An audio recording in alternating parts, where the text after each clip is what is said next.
달빛 아래 사연 한수 채널 구독자 여러분, 오늘도 시청해주셔서 감사합니다. 행복하고 즐거운 시간 되시길 바라며 오늘의 사연 시작하겠습니다. 한도철 경비원의 아침은 언제나 똑같습니다. 새벽 5시 30분에 눈을 뜨고 6시 정각에 경비초소 문을 엽니다. 제복은 전날 밤 다림질해 둔 것으로 갈아입고 구두는 헝겊으로 한 번 더 닦아냅니다. 먼지 하나 없이 반짝이는 구두 끝을 보며 그는 작은 만족감을 느끼죠. 70이 넘은 나이지만 허리는 여전히 곱고 걸음걸이엔 군인 특유의 절도가 남아 있습니다. 경비초소 안은 깔끔하게 정돈되어 있었습니다. 책상 위엔 주민 명단이 가지런히 놓여 있고 벽에 걸린 시계는 정확히 6시를 가리키고 있었죠. 그는 의자에 앉기 전 바닥에 떨어진 먼지 하나를 주워 쓰레기통에 버렸습니다. 도철 할아버지, 안녕하세요. 7시가 되자 등교하는 아이들이 경비초소 앞을 지나가며 손을 흔듭니다. 한도철은 주머니에서 사탕 몇 개를 꺼내 아이들 손에 쥐어주죠. 조심히 다녀오거라. 그의 목소리는 낮지만 또렷했습니다. 아이들은 까르르 웃으며 학교로 향하고 그는 그 뒷모습을 지그시 바라봅니다. 작은 여자아이 하나가 뒤돌아 손을 흔들자 한도철도 천천히 손을 들어 화답했습니다. 그의 얼굴엔 희미한 미소가 번졌죠. 주민들도 그를 신뢰합니다. 도철 씨만 계시면 든든해요. 2층에 사는 박 여사가 장바구니를 들고 지나가며 말을 건넵니다. 어제 택배 받아주셔서 감사했어요. 집에 없었는데 정말 다행이었죠. 한도철은 고개를 끄덕이며 부드럽게 답합니다. 당연한 일입니다. 다음에도 편하게 말씀하세요. 박 여사는 고맙다는 인사를 몇 번이나 더하며 시장으로 향했습니다. 그는 이 아파트 단지의 수호자 같은 존재였습니다. 3년 전 이곳에 경비원으로 오고 나서 단 하루도 빠짐없이 자리를 지켰습니다. 명절에도 비가 오는 날에도 눈이 내리는 날에도 그는 항상 그 자리에 있었죠. 그런데 오늘 아침은 달랐습니다. 8시쯤 되었을 때 단지 입구 소방차 진입로에 검은색 수입차 한 대가 비스듬히 주차되어 있는 것을 발견했습니다. 빨간색 진입금지 표시를 완전히 가로막고 있었죠. 차체는 반짝반짝 윤이 났고 번호판도 새 것처럼 깨끗했습니다. 새로 이사온 차량이 분명했습니다. 한도철은 천천히 차에 다가갔습니다. 차 안을 들여다보니 담배 냄새가 진하게 배어 있었고 조수석 바닥엔 소주병이 굴러다니고 있었습니다. 뒷좌석엔 명품 쇼핑백들이 어지럽게 널려 있었죠. 그는 경비초소로 돌아가 새로 이사온 호수를 확인했습니다. 503호. 어제 이사온 세입자라고 기록되어 있었습니다. 한도철은 수첩을 꺼내 차량 번호를 적어두고 다시 차 옆으로 갔습니다. 혹시 차 안에 연락처가 있을까 싶어 창문 쪽을 살펴봤지만 아무것도 보이지 않았습니다. 그때 엘리베이터에서 2명의 젊은 남자가 내려왔습니다. 20, 30대 초반으로 보이는 그들은 손목엔 굵은 금목걸이를, 목엔 화려한 문신을 드러낸 채 걸어왔죠. 머리는 뒤로 넘긴 올백 스타일이었고 옷차림도 화려했습니다. 검은색 가죽 재킷에 찢어진 청바지, 그리고 값비싼 운동화를 신고 있었습니다. 둘 다 선글라스를 끼고 있어서 표정을 알아보기 어려웠죠. 한도철은 그들이 차주인일 거라 직감하고 앞을 막아섰습니다. 실례지만 이곳은 소방차 진입로입니다. 차량 이동 부탁드립니다. 한도철의 목소리는 정중했지만 단호했습니다. 키가 큰 쪽 차민혁이 선글라스를 벗으며 담배를 입에 물었습니다. 뭐, 늙은 경비가 뭘 안다고 나서? 그는 라이터로 담배에 불을 붙이며 한도철을 위아래로 훑어봤습니다. 옆에 선 이준혁은 팔짱을 낀 채 비웃는 표정을 지었죠. 우리 여기 산다. 관리비 내면 왕이지, 안 그래? 민혁은 일부러 담배 연기를 한도철 얼굴 쪽으로 길게 뿜었습니다. 법으로 정해진 규칙입니다. 화재 발생 시 소방차가 진입하지 못하면 큰 피해로 이어질 수 있습니다. 한도철의 목소리는 여전히 조용했지만 단호함이 배어 있었습니다. 그의 눈빛은 흔들림이 없었죠. 민혁은 코웃음을 치며 한 걸음 더 다가왔습니다. 규칙? 법? 할아버지, 세상 물정 모르시네. 요즘 세상이 어떻게 돌아가는지 아세요? 그러고는 갑자기 손을 뻗어 한도철의 모자를 툭 쳤습니다. 모자가 땅에 떨어졌죠. 그 순간 시간이 멈춘 것 같았습니다. 등교하던 아이들이 그 장면을 보고 입을 벌린 채 멈춰 섰습니다. 주민 몇몇도 상황을 지켜보고 있었죠. 누군가는 핸드폰을 꺼내 들었고 누군가는 수군거리기 시작했습니다. 한도철은 천천히 허리를 숙여 모자를 주워 들었습니다. 무릎을 굽힐 때도 그의 등은 곧았습니다. 모자의 먼지를 손으로 털어내는 그의 손은 미세하게 떨리고 있었죠. 하지만 그는 아무 말도 하지 않았습니다. 모자를 다시 쓰고 난 뒤 그는 두 사람을 다시 바라보며 낮은 목소리로 말했습니다. 사람 사는 곳엔 지켜야 할 선이 있습니다. 그의 눈빛엔 슬픔 같은 게 어려 있었습니다. 분노가 아니라 실망에 가까운 감정이었죠. 민혁은 크게 웃었습니다. 선? 웃음이래 정말. 그는 주머니에서 차 키를 꺼내 리모컨을 눌렀습니다. 차 문이 열리는 소리가 들렸죠. 할아버지, 세상엔 선 같은 거 없어요. 힘 있는 놈이 이기는 거지. 이준혁도 웃으며 거들었습니다. 맞아, 형. 요즘 세상이 그렇잖아. 민혁은 차에 시동을 걸었습니다. 엔진 소리가 크게 울렸죠. 그런데 그는 차를 빼는 게 아니라 오히려 더 안쪽으로 진입로를 완전히 막는 위치로 천천히 이동시켰습니다. 일부러 한도철을 도발하는 것처럼 보였죠. 배기가스가 한도철을 향해 뿜어져 나왔고 그는 고개를 돌려 기침을 참았습니다. 차에서 내린 민혁은 다시 한번 비웃으며 말했습니다. 이제 알겠어요? 이게 현실이라고. 이준혁은 차 문을 쾅 닫으며 덧붙였습니다. 다음부턴 우리한테 함부로 말 걸지 마세요.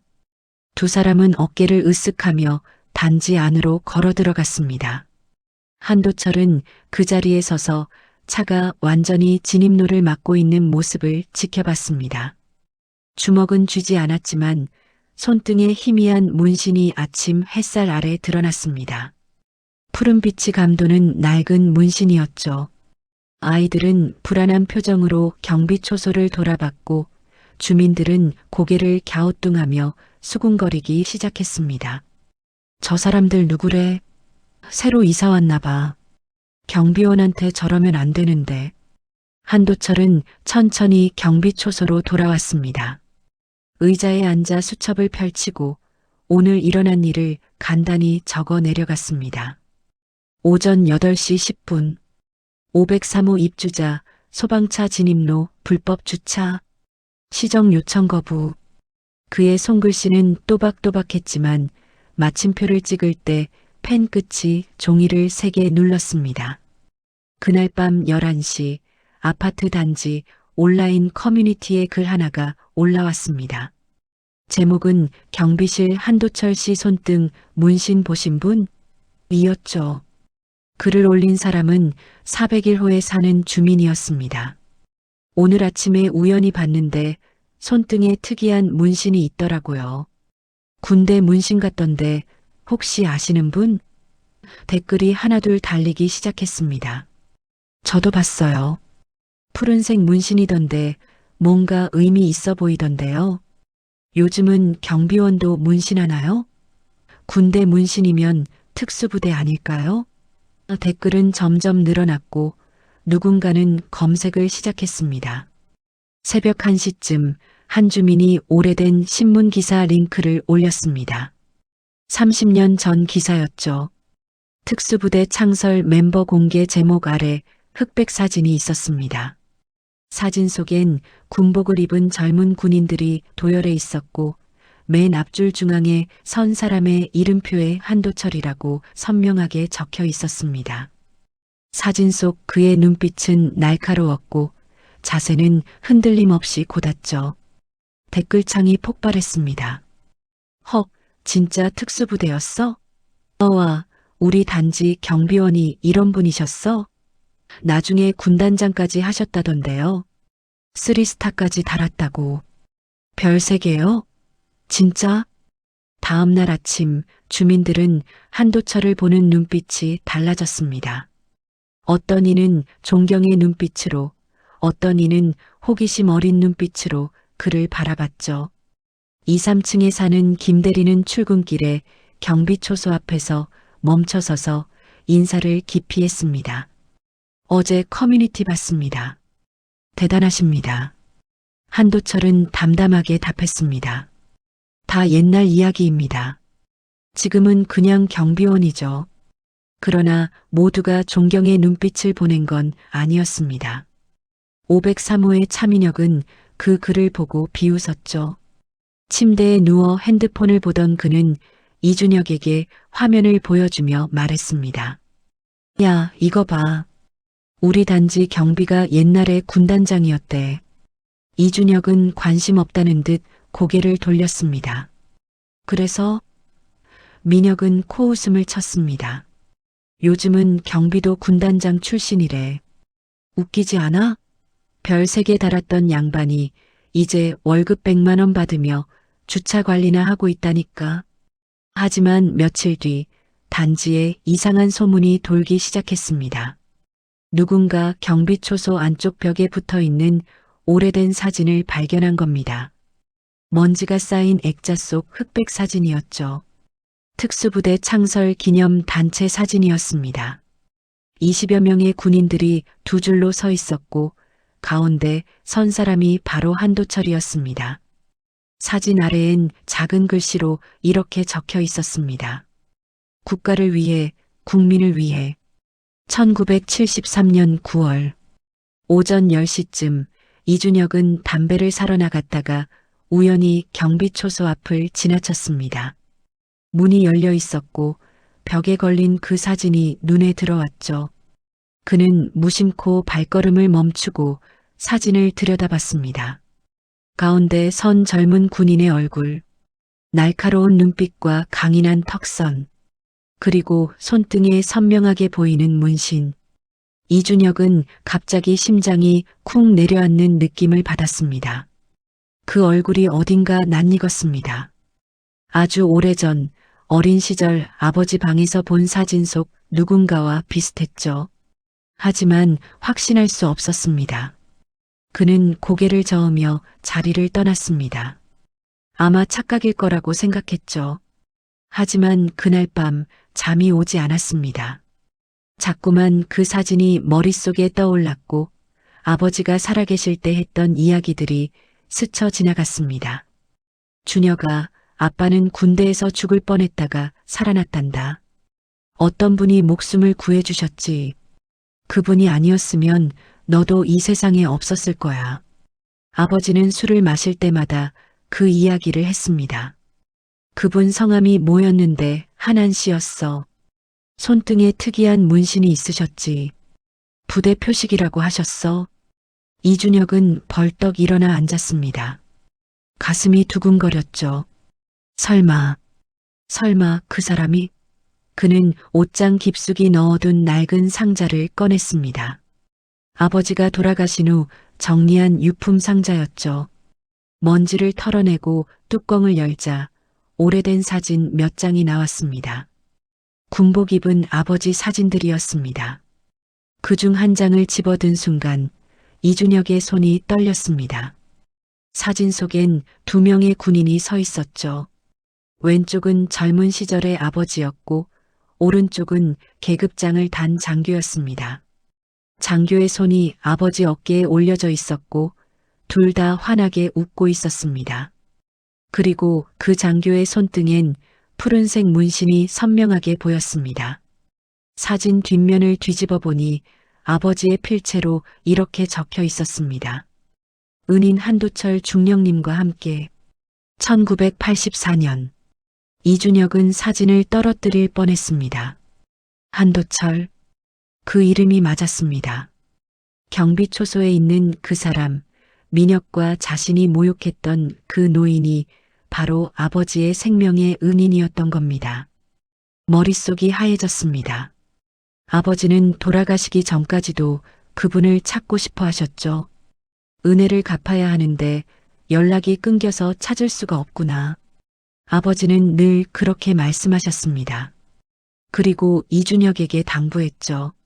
준혁아, 나중에 내가 크면 그분을 꼭 찾아서 인사드려라. 아빠 대신. 이준혁은 사진을 꼭 쥔 채 방바닥에 주저앉았습니다.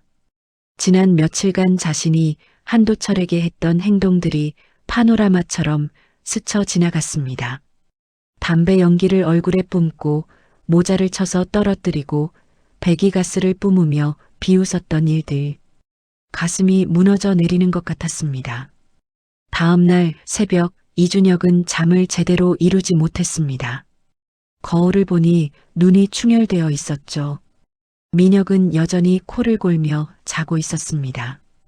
이준혁은 조용히 방을 나와 거실 창문으로 단지를 내려다봤습니다. 경비초소 불빛이 보였습니다. 한도철은 벌써 출근해 있었죠. 이준혁은 주먹을 쥐었습니다. 어떻게 말을 꺼내야 할지 막막했습니다. 그날 오후 민혁은 또다시 차를 소방차 진입로에 주차했습니다. 이번엔 더 당당하게, 더 대놓고 그랬죠. 심지어 경적을 길게 눌러 소음을 냈습니다. 별 열쇠? 불러봐. 내가 기다릴게.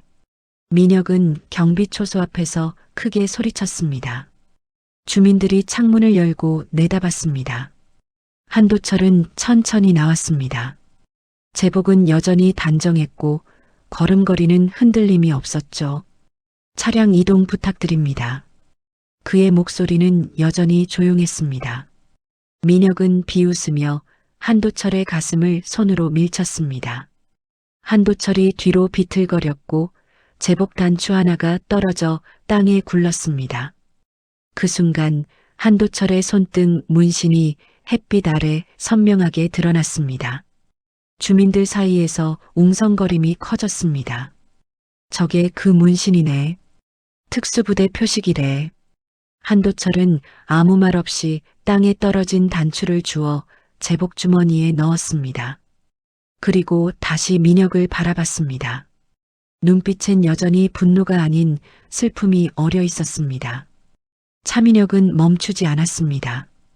오히려 더 흥분한 듯 목소리를 높였죠. 뭐야, 이 할아버지. 맞을래? 그는 주먹을 쥐고 한 걸음 더 다가왔습니다. 주변에 모인 주민들은 숨을 죽인 채 상황을 지켜봤습니다. 누군가는 핸드폰을 꺼내 녹화를 시작했고 누군가는 관리사무소에 전화를 걸었죠. 이준혁은 뒤에서 말없이 서 있었습니다. 가슴속에서 뭔가가 끓어오르는 것 같았죠. 민혁을 말려야 한다는 생각과 아버지의 은인을 지켜야 한다는 생각이 머릿속에서 충돌했습니다. 하지만 몸이 움직이지 않았습니다. 손에 쥔 담배가 바들바들 떨리고 있었죠. 형, 그만해. 이준혁이 작은 목소리로 말했습니다. 민혁은 뒤도 돌아보지 않았습니다. 닥쳐. 이 늙은이가 우릴 무시하잖아. 민혁은 다시 한도철의 가슴을 밀쳤습니다. 이번엔 더 세게. 한도철은 뒤로 휘청했지만 넘어지지 않았습니다.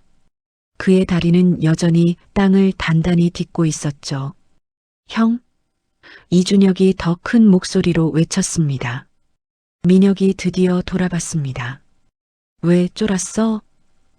이준혁은 대답하지 못했습니다. 목구멍에서 말이 나오지 않았죠. 민혁은 코웃음을 치고 다시 한도철을 향했습니다. 바로 그때 단지 입구 쪽에서 차 소리가 들렸습니다. 관리사무소 직원들이 달려오고 있었고 주민 대표 2명도 함께였습니다. 무슨 일입니까? 50대 중반의 주민 대표 최 회장이 숨을 헐떡이며 물었습니다. 민혁은 어깨를 으쓱하며 답했습니다. 별일 아닙니다. 경비원이 우릴 괴롭히길래 항의하는 중이죠. 최 회장은 한도철을 바라봤습니다. 한도철은 조용히 고개를 저었습니다. 제가 소방차 진입로 주차를 제지했을 뿐입니다. 그의 목소리는 여전히 흔들림이 없었죠. 최 회장은 민혁의 차를 보고 눈살을 찌푸렸습니다. 저기가 소방차 진입로입니다. 차량 이동하셔야 합니다. 민혁은 비웃었습니다. 관리비 내는데 왜 못 세워요? 빈자리도 없는데. 최 회장은 단호하게 말했습니다. 법으로 정해진 사항입니다. 위반 시 과태료가 부과됩니다. 민혁의 표정이 굳었습니다. 과태료? 그는 주머니에서 지갑을 꺼내 10,000원짜리 몇 장을 꺼내 땅에 던졌습니다. 이거면 되죠? 주민들 사이에서 탄식 소리가 흘러나왔습니다. 최 회장은 떨어진 돈을 보며 한숨을 쉬었습니다. 이런 식으로 하시면 안 됩니다. 민혁은 웃으며 말했습니다. 그럼 어떻게 해요? 별 열쇠 부르라고 할까요? 그는 한도철을 가리키며 계속 말했습니다. 이 할아버지 옛날에 잘 나가셨다며? 전화 한 통이면 별 열셋이 모인다고? 최 회장이 놀란 표정으로 한도철을 봤습니다. 한도철은 아무 말 없이 고개를 숙였습니다. 민혁은 계속 조롱했습니다. 나도 보고 싶네. 별 열셋. 진짜 오나 한번 불러보세요. 여기 다 증인들 있잖아요. 주변 주민들이 불편한 표정으로 자리를 떴습니다. 이런 상황을 더 이상 보고 싶지 않았던 거죠. 한도철은 천천히 고개를 들었습니다. 그의 눈빛엔 깊은 슬픔이 어려 있었습니다. 저는 그런 일 하지 않습니다. 목소리는 작았지만 단호했죠. 저는 이제 그냥 경비원입니다. 과거는 과거일 뿐입니다. 민혁은 박장대소했습니다. 와, 진짜 웃기네. 별 열셋 운운하던 게 다 거짓말이었네. 이준혁은 더 이상 참을 수 없었습니다. 주머니 속 아버지 사진이 손에 느껴졌죠. 그는 한 걸음 앞으로 나섰습니다. 형, 그만하자. 우리가 잘못했어. 민혁이 화를 내며 돌아봤습니다. 뭐, 내가 미쳤어? 이준혁은 고개를 저었습니다. 아니야. 우리가 정말 잘못했어. 이분은 말을 잇지 못했습니다. 지금 여기서 아버지 이야기를 꺼내야 할지 확신이 서지 않았죠. 민혁은 이준혁의 멱살을 잡았습니다. 야, 너 돌았어?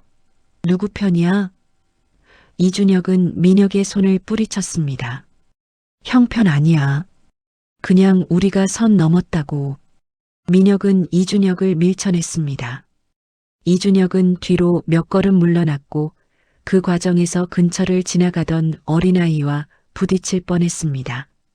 7살쯤 되어 보이는 여자아이였습니다. 유치원 가방을 메고 엄마 손을 잡고 걷고 있었죠. 아이가 비틀거리며 넘어질 뻔한 순간 한도철이 재빠르게 움직였습니다. 그는 아이를 두 팔로 감싸 안았습니다. 아이는 놀란 눈으로 한도철을 올려다봤고 한도철은 조용히 미소 지으며 말했습니다. 괜찮니? 다치진 않았지? 아이 엄마가 황급히 달려왔습니다. 죄송합니다. 괜찮아요? 한도철은 고개를 끄덕이며 아이를 엄마에게 건넸습니다. 조심히 가세요. 아이 엄마는 민혁과 이준혁을 노려보며 아이를 데리고 떠났습니다. 주변 주민들의 눈빛이 차갑게 변했죠. 민혁은 그 광경을 보고 비웃었습니다. 나라 지키던 양반이 이제 애나 지켜? 그 말에 한도철의 눈빛이 미세하게 흔들렸습니다. 순간적으로 그의 머릿속에 오래된 기억이 스쳐 지나갔죠. 30년 전 폭우가 쏟아지던 어느 날 밤, 낙동강 근처 작전. 21살 어린 병사 하나가 급류에 휩쓸려 가던 모습. 그 병사를 구하려다 자신도 물에 빠졌던 순간 한도철은 눈을 감았습니다. 그때 그 병사의 얼굴이 또렷이 떠올랐습니다. 이씨성을 가진 병사였죠. 이병 계급장을 달고 있었고 아직 20살도 안 된 어린 나이였습니다. 폭우 속에서 그를 간신히 건져냈지만 다른 병사들은 구하지 못했습니다. 그날의 죄책감은 평생 한도철을 따라다녔죠. 나라를 지키는 것도 중요하지만 사람을 지키는 게 먼저입니다. 한도철이 조용히 말했습니다. 목소리는 작았지만 무게가 실려 있었죠. 나라는 사람이 모여 만드는 겁니다. 사람 하나하나가 소중한 이유입니다. 민혁은 코웃음을 쳤지만 더 이상 말을 잇지 못했습니다. 이준혁은 한도철의 얼굴을 지그시 바라봤습니다. 그 순간 확신했습니다. 이 사람이 맞다고. 아버지가 평생 찾고 싶어 하셨던 그 은인이 바로 눈앞에 있는 거라고. 이준혁의 눈가가 뜨거워졌습니다. 주먹을 꽉 쥐었지만 여전히 말을 꺼낼 용기가 나지 않았죠. 최 회장이 한숨을 쉬며 말했습니다. 503호 입주자분들, 차량 이동 안 하시면 관리사무소에서 조치를 취하겠습니다. 민혁은 어깨를 으쓱하며 차 쪽으로 걸어갔습니다. 알았어요, 알았어. 옮기면 되잖아요. 하지만 그는 차에 타지 않고 그냥 서서 담배를 꺼내 물었습니다. 이동할 생각이 없다는 뜻이었죠. 한도철은 조용히 경비초소로 돌아갔습니다. 의자에 앉아 떨어진 단추를 꺼내 손바닥 위에 올려놓았습니다. 단추는 작았지만 무게가 느껴졌습니다. 그는 서랍에서 바늘과 실을 꺼냈습니다. 제복의 단추를 다시 달기 위해서였죠. 바늘에 실을 깨면서 그의 손이 미세하게 떨렸습니다. 그날 밤 이준혁은 잠을 이룰 수 없었습니다. 침대에 누워 천장만 바라보고 있었죠. 옆방에서는 민혁의 코 고는 소리가 들렸습니다. 이준혁은 베개 밑에 숨겨둔 아버지 사진을 꺼내 다시 한번 들여다봤습니다. 희미한 휴대폰 불빛 아래서도 사진 속 두 사람의 미소가 선명하게 보였습니다.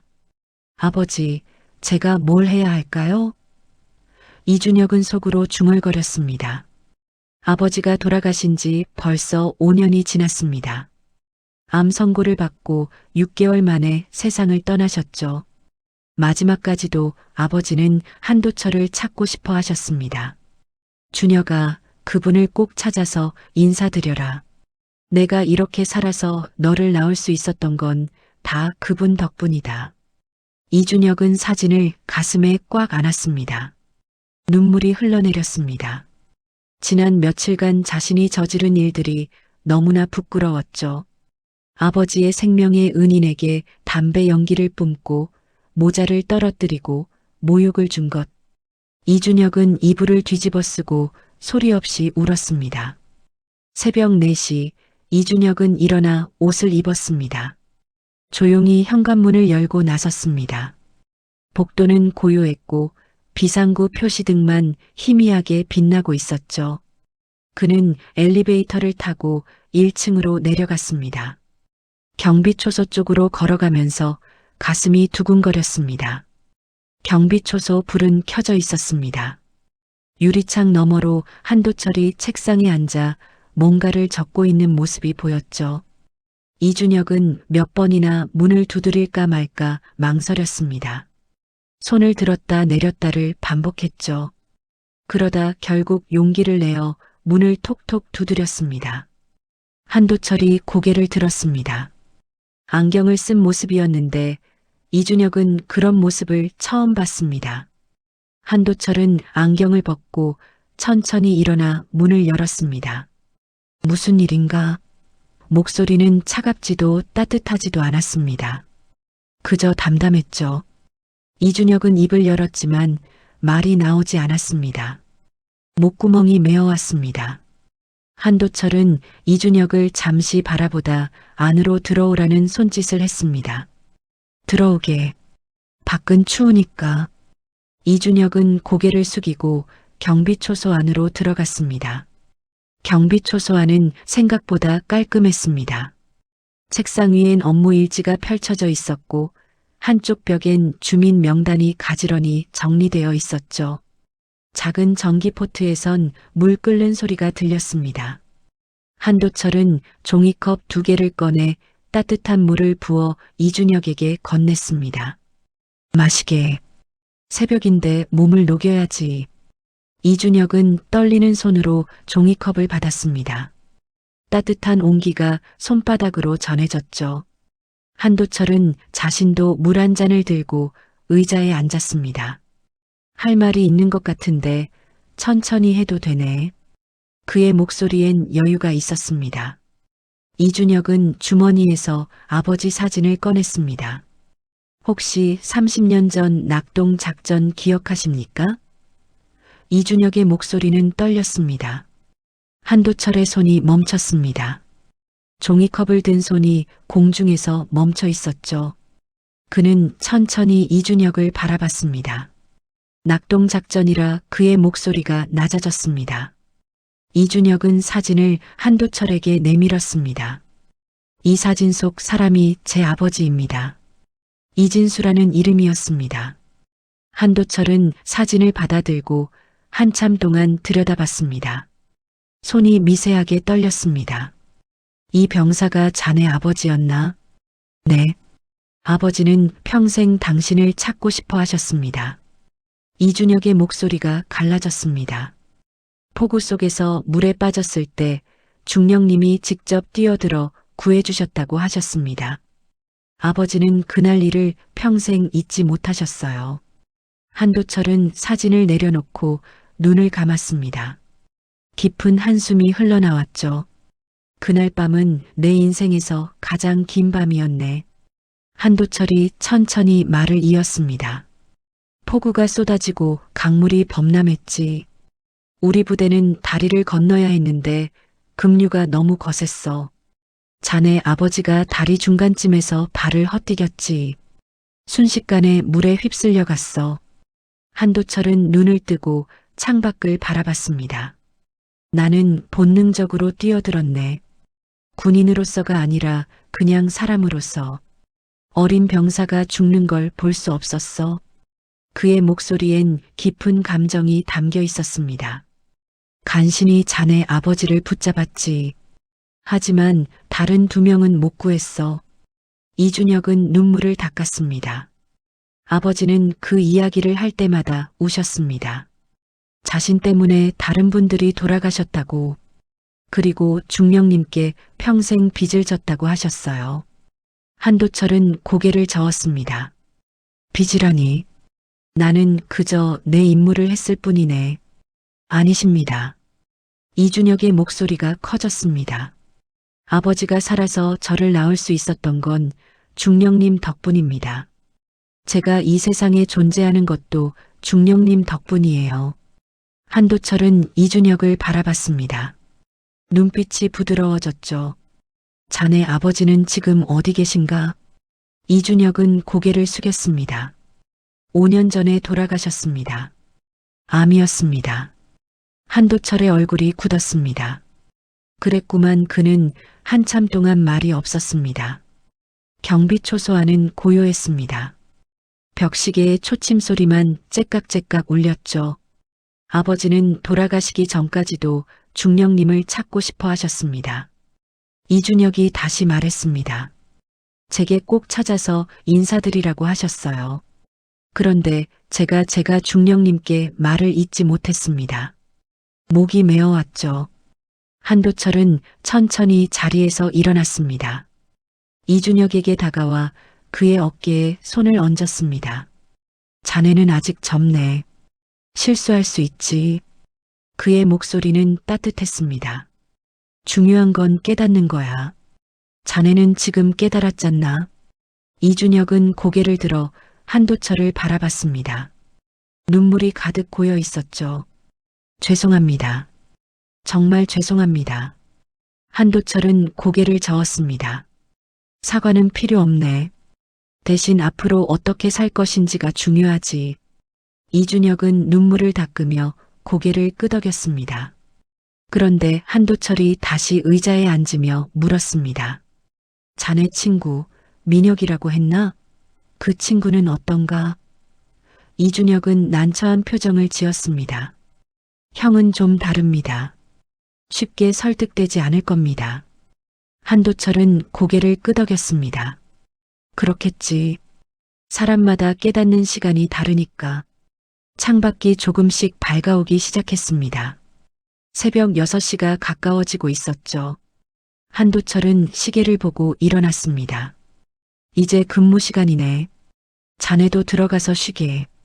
이준혁은 일어서며 다시 한번 깊게 고개를 숙였습니다. 중령님, 정말 감사합니다. 그리고 다시 한번 죄송합니다. 한도철은 미소 지으며 손을 흔들었습니다. 이제 그 이야기는 그만하게. 자네 아버지가 하늘에서 지켜보고 계실 거야. 이준혁은 눈물을 참으며 경비초소 문을 나섰습니다. 밖은 차가웠지만 가슴속은 따뜻했습니다. 그날 오후 차민혁은 또다시 소방차 진입로에 차를 세웠습니다. 이번엔 일부러 더 대놓고 더 도발적으로 주차했죠. 차를 세우고 내리면서 경비초소 쪽을 힐끗 쳐다봤습니다. 한도철이 천천히 나오는 모습이 보였습니다. 민혁은 비웃으며 담배를 꺼내 물었습니다. 또 잔소리하러 오셨어요? 민혁이 먼저 말을 꺼냈습니다. 한도철은 차분하게 다가왔습니다. 차량 이동 부탁드립니다. 여러 번 말씀드렸습니다. 민혁은 담배 연기를 길게 뿜으며 대답했습니다. 싫은데요? 어쩔 건데요? 그의 목소리엔 조롱이 가득했죠. 이준혁이 뒤에서 나타났습니다. 표정이 심각했습니다. 형, 그만하자. 차 옮기자. 민혁은 황당하다는 표정으로 이준혁을 봤습니다. 야, 너 오늘 왜 이래? 어제부터 계속 이상한데? 이준혁은 입술을 깨물었습니다. 형, 이분은 말을 잇지 못했습니다. 민혁은 이준혁의 어깨를 밀쳤습니다. 너 혼자 착해라. 나는 안 옮겨. 그러고는 관리사무소 쪽으로 성큼성큼 걸어갔습니다. 관리사무소 문을 발로 차듯이 열며 안으로 들어갔죠. 사무실에 있던 직원 3명이 놀라 일어났습니다. 야, 여기 관리 개판이네. 민혁이 큰 소리로 외쳤습니다. 경비원이 주민한테 함부로 하는데 관리사무소는 뭐해? 젊은 여직원이 떨리는 목소리로 대답했습니다. 손님, 진정하시고 말씀하시면. 민혁은 책상을 주먹으로 쾅 내리쳤습니다. 진정? 내가 왜 진정해야 돼? 관리소장이 안쪽 방에서 나왔습니다. 50대 후반의 온화한 인상을 가진 사람이었죠. 무슨 일이십니까? 민혁은 소장을 가리키며 소리쳤습니다. 저 경비 좀 교육시키세요. 주민한테 계속 시비 거는데? 소장은 차분하게 말했습니다. 소방차 진입로는 법으로 정해진 법 타령 그만해요. 민혁이 소리를 질렀습니다. 그의 얼굴이 붉게 상기되어 있었죠. 나도 관리비 내는 주민이라고요. 왜 자꾸 나만 갖고 그래? 소장은 한숨을 쉬며 설명을 이어갔습니다. 진입로 주차는 모든 주민의 안전과 직결된 문제입니다. 화재 발생 시 화재가 얼마나 자주 나는데? 민혁이 비웃었습니다. 30년 살면서 아파트 화재 한 번 본 적 없는데? 그 순간 밖에서 아이 우는 소리가 들렸습니다. 민혁이 문을 박차고 들어오는 바람에 밖에서 기다리던 아이가 놀라 넘어진 것이었죠. 이준혁이 황급히 아이를 일으켜 세웠습니다. 괜찮아? 다치지 않았지? 아이는 울음을 터뜨렸고 옆에 있던 엄마가 달려왔습니다. 우리 애한테 뭐 하는 거예요? 이준영은 고개를 숙였습니다. 죄송합니다. 저희가 실수했습니다. 엄마는 아이를 안아들고 노려보며 자리를 떠났습니다. 바로 그때 한도철이 관리사무소 안으로 들어왔습니다. 민혁은 한도철을 보고 더 흥분했습니다. 왔네, 왔어. 할아버지, 여기서도 간섭하러 왔어요? 한도철은 아무 말 없이 민혁과 소장 사이에 섰습니다. 제가 처리하겠습니다. 소장에게 조용히 말했죠. 민혁은 비웃으며 한도철의 가슴을 손가락으로 찔렀습니다. 처리? 뭘 어떻게 처리할 건데? 한도철은 움직이지 않았습니다. 민혁의 손가락이 가슴을 찌를 때마다 제복에 구겨진 자국이 생겼지만 그는 표정 하나 변하지 않았죠. 진정하시고 이야기합시다. 진정? 내가 왜 진정해? 민혁이 목소리를 더 높였습니다. 나는 관리비 내는 주민이고 당신은 월급 받는 경비잖아요. 내가 갑이고 당신이 을이지. 한도철의 눈빛이 잠깐 흔들렸습니다. 하지만 곧 다시 평온해졌죠. 사람 사이에 갑과 을은 없습니다. 민혁은 크게 웃었습니다. 없어? 세상 물정 모르시네. 돈 있는 놈이 갑이고 힘 있는 놈이 을이야. 그게 세상이라고. 그는 한도철을 밀쳤습니다. 한도철이 뒤로 휘청했지만 넘어지지 않았습니다. 직원들이 숨을 죽였습니다. 형? 이준혁이 안으로 뛰어들어왔습니다. 제발 그만해. 민혁은 이준혁을 밀쳐냈습니다. 너 오늘 진짜 이상하다. 왜 자꾸 내 일에 끼어들어? 이준혁은 민혁의 팔을 잡았습니다. 형, 이분은 우리가 함부로 대할 분이 아니야. 민혁은 이준혁의 손을 뿌리쳤습니다. 뭐, 무슨 소리야? 이준혁은 한도철을 바라봤습니다. 한도철은 작게 고개를 저었습니다. 아직 때가 아니라는 뜻이었죠. 이준혁은 입을 다물었습니다. 민혁은 둘의 눈빛 교환을 보고 더 화가 났습니다. 야, 너희 뭐야? 무슨 비밀이라도 있어? 민혁이 의심스러운 눈빛으로 물었습니다. 이준혁은 대답하지 못했습니다. 민혁은 비웃으며 다시 한도철을 밀쳤습니다. 이번엔 더 세게. 한도철이 뒤로 크게 비틀거렸고 벽에 등을 부딪혔습니다. 벽에 걸려있던 소화기가 떨어져 바닥에 쿵 하고 부딪혔죠. 소장과 직원들이 황급히 나섰습니다. 손님, 이러시면 안 됩니다. 민혁은 손을 휘저으며 그들을 밀어냈습니다. 다들 비켜요. 관리사무소는 순식간에 아수라장이 되었습니다. 의자가 넘어지고 서류가 바닥에 흩어졌죠. 그 순간 밖에서 차 소리가 들렸습니다. 여러 대의 차가 동시에 멈추는 소리였습니다. 사무실 안의 모든 사람이 창문 쪽을 바라봤습니다. 단지 입구에 검은색 차량 5대가 일렬로 서 있었습니다. 차 문이 하나둘 열리기 시작했죠. 차에서 내린 사람들은 모두 정장을 입고 있었습니다. 군복은 아니었지만 걸음걸이와 자세가 남달랐습니다. 등이 곱고 시선은 정면을 향하고 있었죠. 모두 40대에서 50대 사이로 보였습니다. 13명이었습니다. 그들은 관리사무소 쪽으로 걸어왔습니다. 발소리가 일정한 박자로 땅을 울렸습니다. 민혁은 창문으로 그 광경을 보고 얼굴이 하얘졌습니다. 저 사람들은? 이준혁도 놀란 표정으로 밖을 바라봤습니다.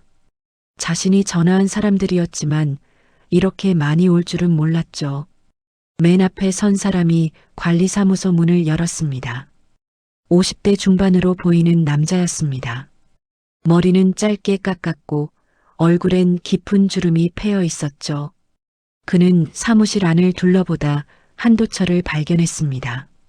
그의 눈빛이 부드러워졌습니다. 형님, 그가 조용히 말했습니다. 뒤따라 들어온 사람들도 일제히 한도철을 바라봤습니다. 그들은 경례하지 않았습니다. 대신 깊게 고개를 숙였죠. 한도철은 놀란 표정으로 그들을 바라봤습니다. 너희들 왜 여기 온 거야? 맨 앞에 남자가 대답했습니다. 형님이 곤란한 상황에 계시다는 연락을 받았습니다. 한도철은 고개를 저었습니다. 내가 부른 게 아니다. 누가 그는 이준혁을 바라봤습니다. 이준혁은 고개를 숙였습니다. 제가 전화했습니다.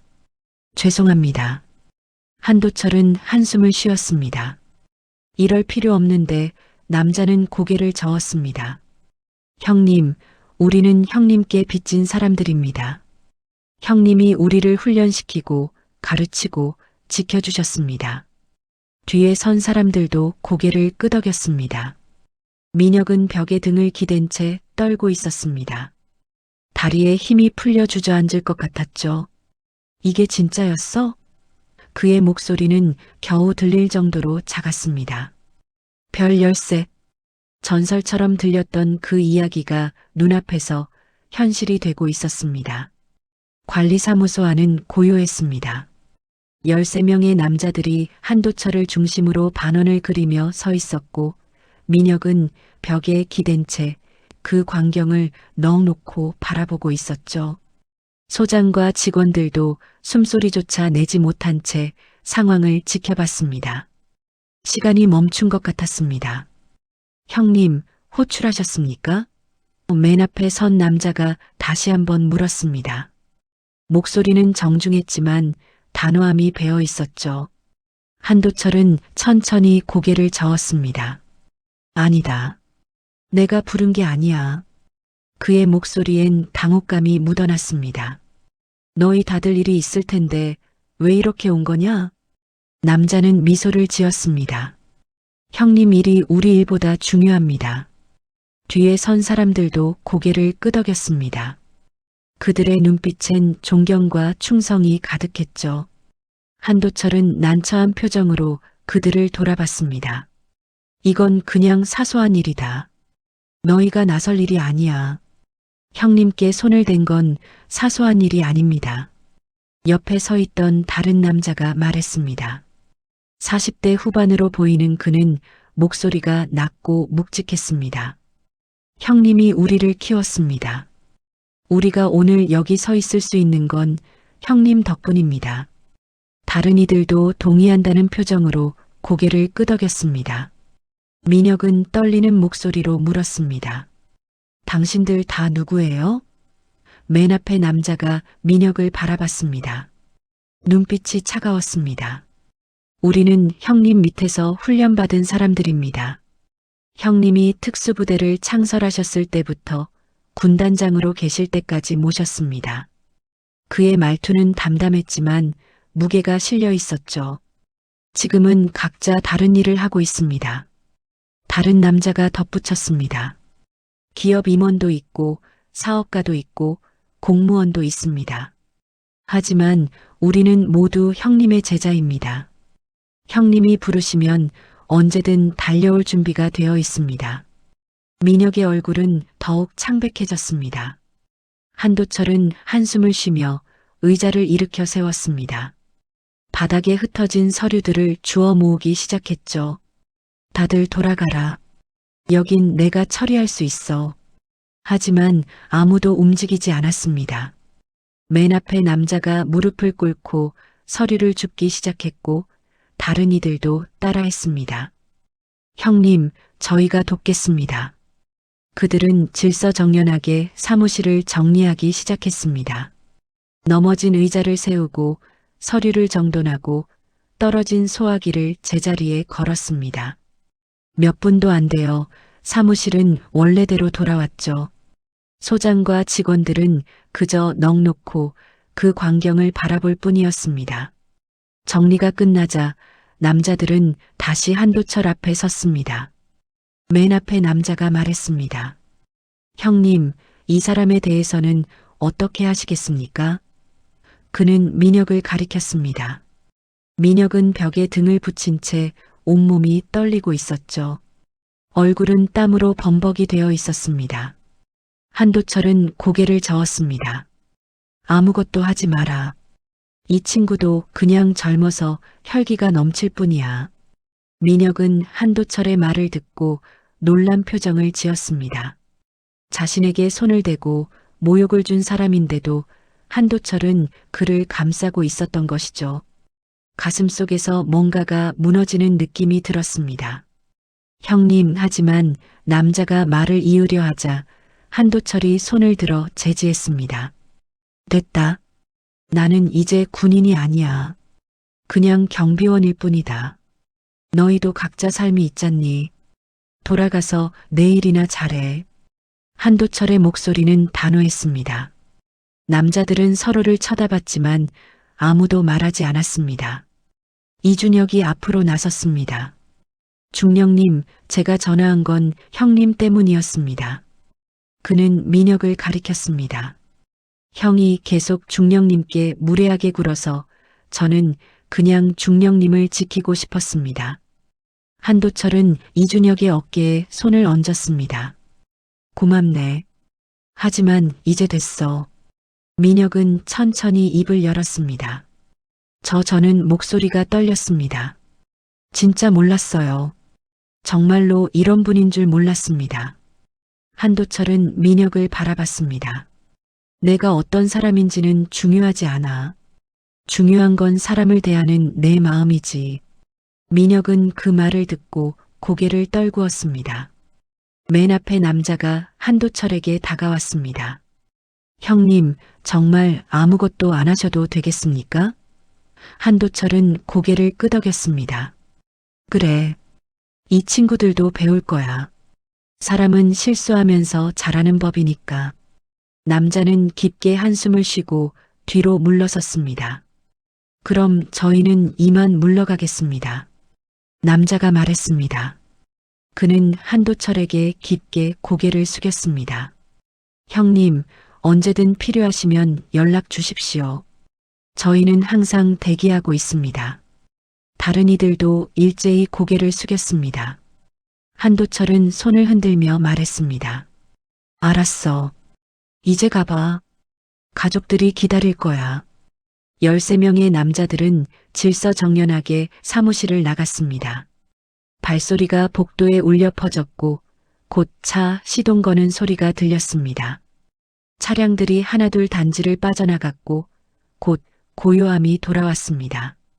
사무실 안에는 한도철, 민혁, 이준혁, 그리고 관리소장과 직원들만 남았습니다. 민혁은 여전히 벽에 기댄 채 서 있었습니다. 다리에 힘이 풀려 제대로 서 있기도 힘들었죠. 온몸에서 식은땀이 흘러내렸습니다. 한도철은 민혁에게 다가가 의자를 권했습니다. 앉게. 얼굴이 안 좋아 보이는구만. 민혁은 떨리는 다리로 의자에 앉았습니다. 한도철은 물 한 컵을 따라 민혁에게 건넸습니다. 마시게. 진정하고. 민혁은 떨리는 손으로 컵을 받았습니다. 물을 마시는 손이 계속 떨렸죠. 한도철은 민혁 옆 의자에 앉았습니다. 두 사람 사이에 침묵이 흘렀습니다. 내가 구한 건 나라였지 자존심은 아니었소. 한도철이 조용히 말했습니다. 민혁은 고개를 들어 한도철을 바라봤습니다. 저 사람들도 마찬가지야. 그들은 나를 따르는 게 아니라 우리가 함께 지켰던 가치를 따르는 거지. 한도철의 목소리는 부드러웠지만 무게가 있었습니다. 자네가 나를 어떻게 대했든 그건 중요하지 않아. 한도철이 계속 말했습니다. 중요한 건 앞으로 어떻게 살 것인지야. 사람은 누구나 실수를 해. 하지만 그 실수에서 배우는 사람만이 성장하지. 민혁의 눈가가 붉어졌습니다. 지금까지 자신이 얼마나 오만했는지 깨닫게 되었죠. 이준혁이 민혁 옆에 섰습니다. 형, 미안해. 내가 진작 말했어야 했는데. 민혁은 고개를 저었습니다. 아니야. 내 잘못이 아니야. 내가 너무 교만했어. 그의 목소리가 갈라졌습니다. 평생 처음으로 자신의 잘못을 인정하는 순간이었습니다. 한도철은 자리에서 일어났습니다. 이제 다 끝났어. 자네들도 돌아가서 쉬게. 민혁은 벌떡 일어나 한도철 앞에 섰습니다. 그리고 천천히 아주 천천히 무릎을 꿇었습니다. 사무실 안의 모든 사람이 숨을 죽였습니다. 죄송합니다. 민혁의 목소리가 떨렸습니다. 제가 정말 잘못했습니다. 눈물이 뺨을 타고 흘러내렸습니다. 한도철은 민혁의 팔을 잡아 일으켰습니다. 일어나게. 무릎 꿇을 필요 없어. 민혁은 일어서며 눈물을 닦았습니다. 그날 밤 민혁은 집에 돌아와 침대에 누웠지만 잠을 이룰 수 없었습니다. 천장만 멍하니 바라보고 있었죠. 오늘 일어난 일들이 계속해서 머릿속을 맴돌았습니다. 13명의 남자들이 한도철 앞에 고개 숙이던 모습, 자신을 감싸주던 한도철의 눈빛, 그리고 무릎 꿇었던 자신의 모습까지 가슴이 답답했습니다. 민혁은 일어나 거울 앞에 섰습니다. 거울 속 자신의 얼굴을 오랫동안 바라봤습니다. 나는 대체 뭐하고 산 거지? 스스로에게 물었습니다. 28년을 살아오면서 한 번도 자신을 돌아본 적이 없었죠. 그저 힘으로, 돈으로, 주먹으로 세상을 살아왔습니다. 그게 옳은 줄 알았습니다. 하지만 오늘 한도철을 보며 깨달았습니다. 진짜 강한 사람은 따로 있다는 것을. 주먹을 휘두르지 않아도, 목소리를 높이지 않아도 사람들이 자연스럽게 고개 숙이는 사람. 그게 진정한 강함이라는 것을 민혁은 거울 속 자신에게 말했습니다. 바꿔야 해. 이대로는 안 돼. 다음 날 아침 7시 민혁은 평소보다 일찍 일어났습니다. 세수를 하고 깔끔하게 옷을 입었습니다. 거울을 보니 낯선 자신의 모습이 보였죠. 민혁은 이준혁을 깨웠습니다. 준혁아, 일어나. 이준혁은 눈을 비비며 일어났습니다. 형, 왜 이렇게 일찍? 차 옮기러 가야지. 민혁이 담담하게 말했습니다. 이준혁은 놀란 표정을 지었습니다. 진짜? 민혁은 고개를 끄덕였습니다. 늦었지만 지금이라도 해야지. 두 사람은 함께 밖으로 나갔습니다. 아침 공기가 차갑고 상쾌했습니다. 소방차 진입로에 세워져 있던 검은색 수입차가 여전히 그 자리에 있었습니다. 민혁은 차 키를 꺼내 시동을 걸었습니다. 천천히 차를 후진시켜 정해진 주차 구역으로 이동했습니다. 라인에 맞춰 정확하게 주차했죠. 차에서 내려 주차 상태를 확인했습니다. 삐뚤어지지 않았는지, 다른 차에 방해가 되지 않는지 꼼꼼히 살폈습니다. 형, 완벽해. 이준혁이 엄지를 치켜 세웠습니다. 민혁은 미소 지었습니다. 이제부터는 이렇게 해야지. 두 사람은 경비초소 쪽으로 걸어갔습니다. 한도철이 초소 밖에서 단지 입구를 점검하고 있었습니다. 낙엽 몇 개를 빗자루로 쓸고 있었죠. 중령님. 이준혁이 먼저 인사했습니다. 한도철은 고개를 들어 두 사람을 바라봤습니다. 아침부터 웬일인가? 민혁은 한 걸음 앞으로 나섰습니다. 차 옮겼습니다. 앞으로는 규칙 지키겠습니다. 한도철은 고개를 끄덕였습니다. 잘했네. 민혁은 주머니에서 뭔가를 꺼냈습니다. 접힌 종이였습니다. 이것도 드리고 싶습니다. 한도철은 종이를 받아 펼쳤습니다. 손으로 쓴 사과문이었습니다. 민혁의 서툰 글씨로 빼곡하게 적혀 있었죠. 제가 잘못했습니다. 무례하게 굴어서 죄송합니다. 앞으로는 사람을 존중하며 살겠습니다. 한도철은 종이를 천천히 접었습니다. 고맙네. 하지만 이건 나한테 주는 게 아니라 자네 자신한테 주는 약속이야. 민혁은 고개를 끄덕였습니다. 알겠습니다. 한도철은 종이를 민혁에게 돌려줬습니다. 이건 자네가 가지고 있게. 힘들 때마다 꺼내보면서 초심을 잃지 말게. 민혁은 종이를 다시 받아 소중히 주머니에 넣었습니다. 이준혁이 옆에서 말했습니다. 중령님, 저희가 단지 청소 같은 거 도와드릴까요?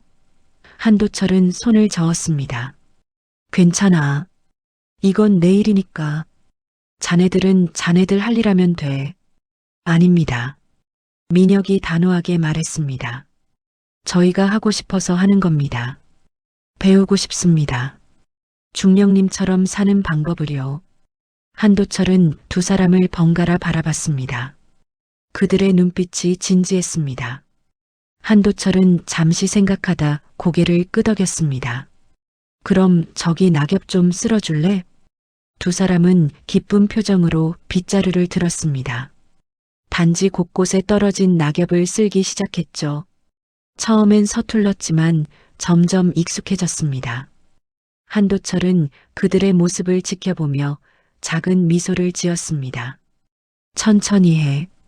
급하게 하면 낙엽이 날아가. 아침 8시쯤 등교하는 아이들이 단지를 지나갔습니다.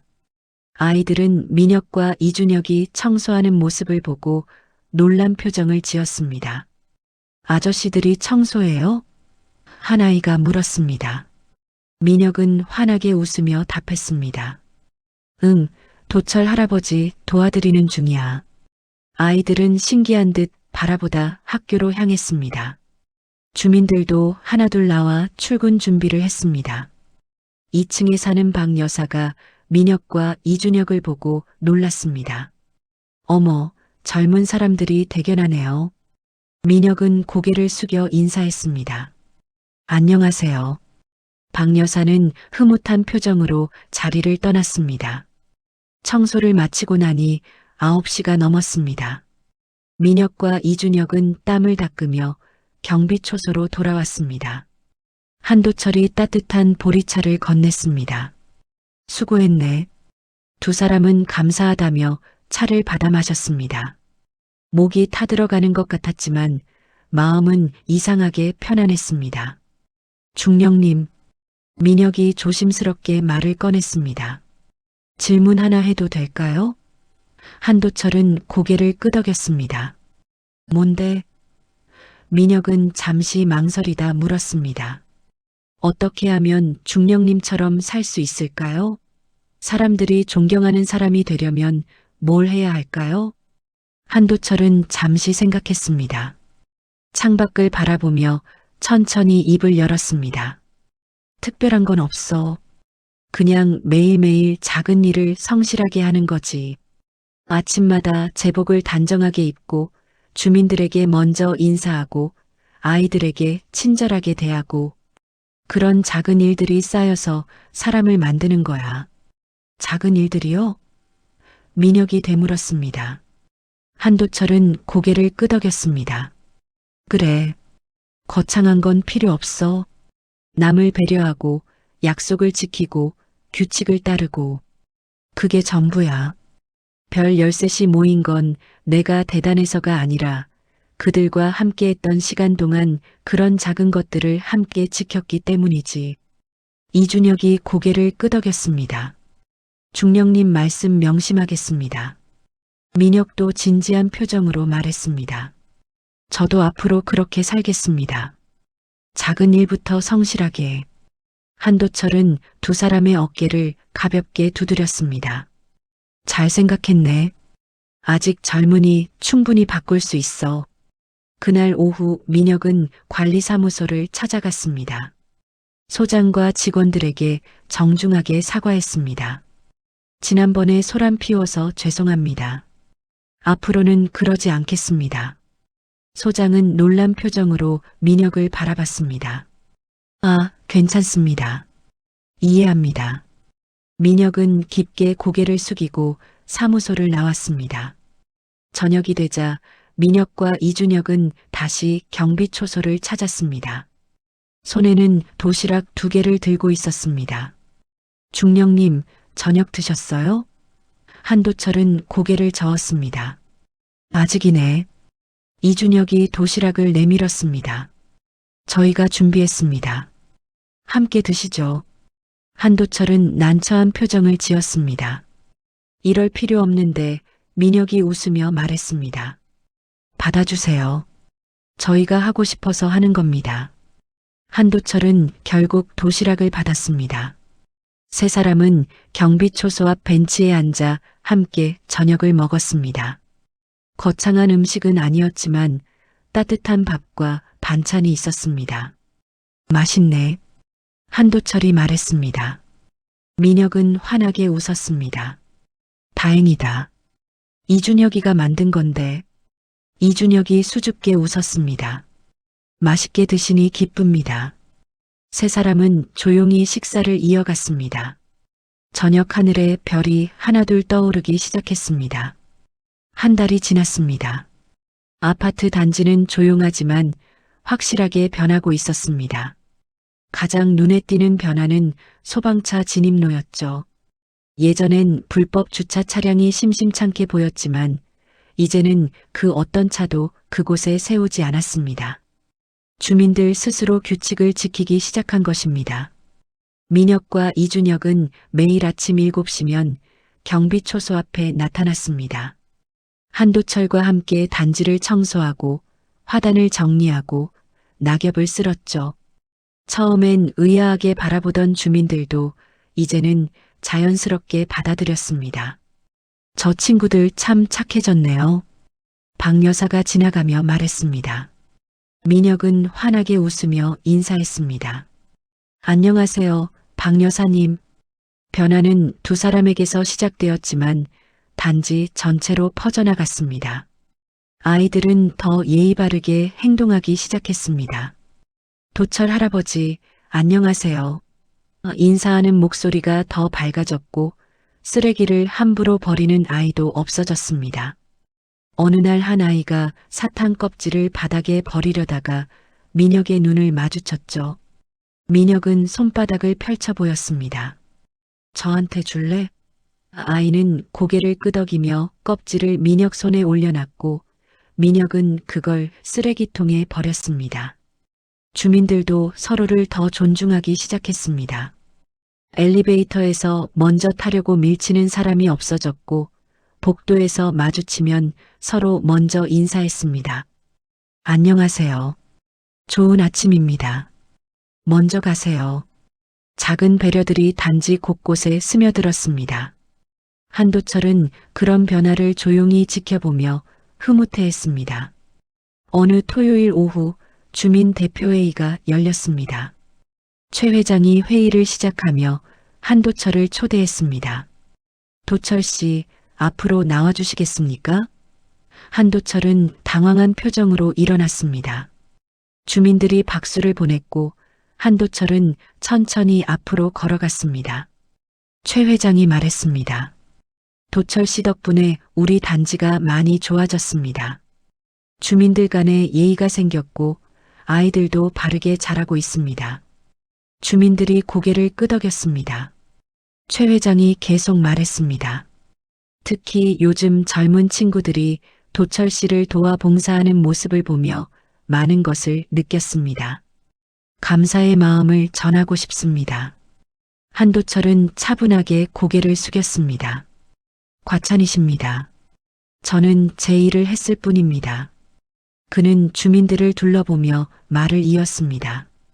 젊었을 때는 나라를 지켰습니다. 그게 제 임무였죠. 하지만 지금은 다릅니다. 지금 제가 지키는 건 이 작은 공동체입니다. 여러분과 여러분의 가족들입니다. 그의 목소리는 낮았지만 단단했습니다. 나라는 거창한 개념이 아닙니다. 이렇게 사람들이 모여 사는 작은 공동체가 모여 나라가 되는 겁니다. 그래서 이곳에서의 질서, 이곳에서의 배려가 중요합니다. 그게 곧 나라를 지키는 일이니까요. 주민들은 숨죽여 한도철의 말을 들었습니다. 민혁과 이준혁은 맨 뒷줄에 앉아 그 모습을 지켜봤습니다. 민혁의 눈가가 촉촉해졌습니다. 불과 한 달 전만 해도 자신은 이 사람을 모욕했었죠. 하지만 지금은 이 사람에게서 삶의 방향을 배우고 있었습니다.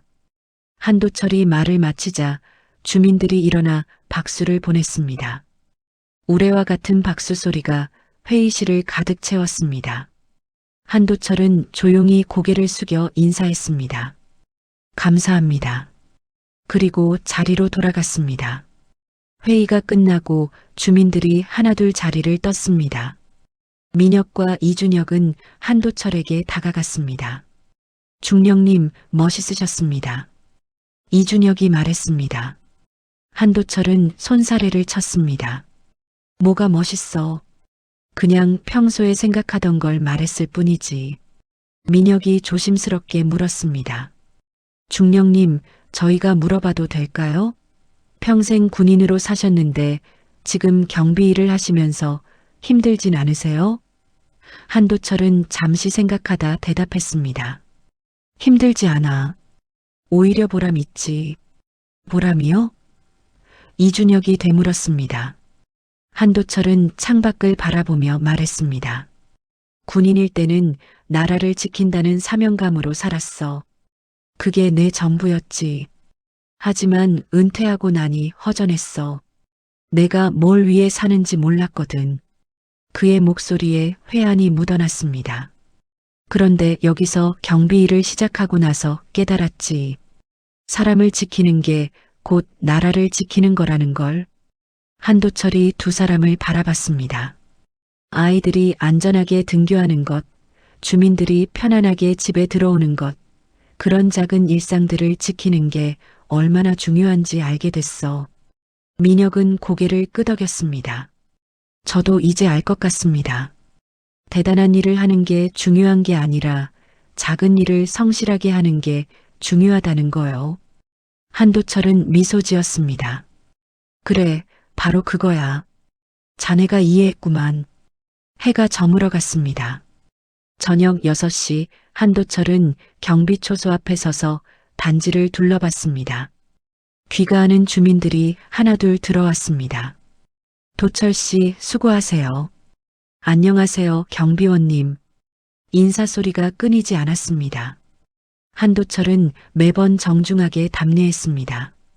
민혁과 이준혁은 저녁 청소를 하고 있었습니다. 낮 동안 쌓인 먼지를 쓸고 화단에 물을 주고 현관 유리창을 닦았습니다. 한도철이 다가왔습니다. 오늘은 이만하고 들어가게. 많이 했어. 두 사람은 고개를 저었습니다. 아직 조금 남았습니다. 마저 할게요. 한도철은 두 사람의 모습을 지켜보며 생각했습니다. 불과 한 달 전만 해도 이 친구들은 방황하고 있었죠. 무례하고 오만하고 세상을 잘못 살고 있었습니다. 하지만 지금은 달랐습니다. 땀 흘리며 일하는 모습이 건강해 보였고 사람들에게 인사하는 태도가 겸손해졌습니다. 사람은 변할 수 있구나. 한도철은 속으로 중얼거렸습니다. 나이가 아니라 마음먹기에 달린 거야. 그는 흐뭇한 미소를 지으며 경비초소로 돌아갔습니다. 책상에 앉아 오늘의 업무 일지를 작성하기 시작했습니다. 날씨 맑음, 특이사항 없음, 주민들 평온함. 간단한 문장들이었지만 그 안에는 깊은 의미가 담겨 있었습니다. 평온함. 그것이야말로 한도철이 평생 지키고 싶었던 가치였습니다. 전쟁터에서도 지금 이 작은 아파트 단지에서도 밤 9시 민혁과 이준혁이 청소를 마치고 경비초소로 왔습니다. 중령님, 다 끝났습니다. 한도철은 고개를 끄덕였습니다. 수고했네. 이제 들어가서 쉬게. 민혁이 물었습니다. 내일 또 와도 될까요? 한도철은 웃으며 답했습니다. 물론이지.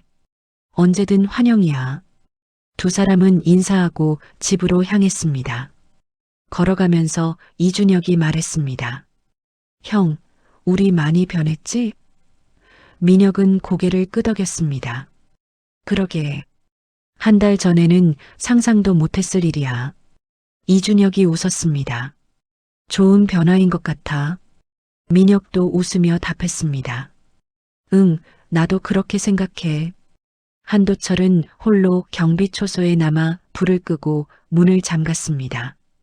단지를 한 바퀴 돌며 마지막 점검을 했습니다. 가로등 아래 그의 그림자가 길게 늘어졌습니다. 70이 넘은 나이지만 걸음걸이는 여전히 힘찼습니다. 내가 구한 건 나라였지 자존심은 아니었소. 한도철은 혼잣말처럼 중얼거렸습니다. 그 말은 오늘도 내일도 그가 살아가는 동안 계속 그의 마음속에 남을 것이었습니다. 별 열셋이 필요 없었습니다. 힘을 과시할 필요도 없었습니다. 그저 매일 자신의 자리에서 최선을 다하는 것, 그것으로 충분했습니다. 단지는 고요했습니다. 아이들은 집에서 편안히 잠들어 있었고 주민들은 따뜻한 저녁 시간을 보내고 있었습니다. 한도철은 경비초소로 돌아와 의자에 앉았습니다. 오늘도 무사히 하루가 끝났습니다. 내일도 그는 새벽 5시 30분에 일어나 6시 정각에 초소문을 열 것입니다. 제복은 단정하게, 구두는 반짝이게, 인사는 정중하게. 그렇게 한도철의 하루는 계속될 것입니다.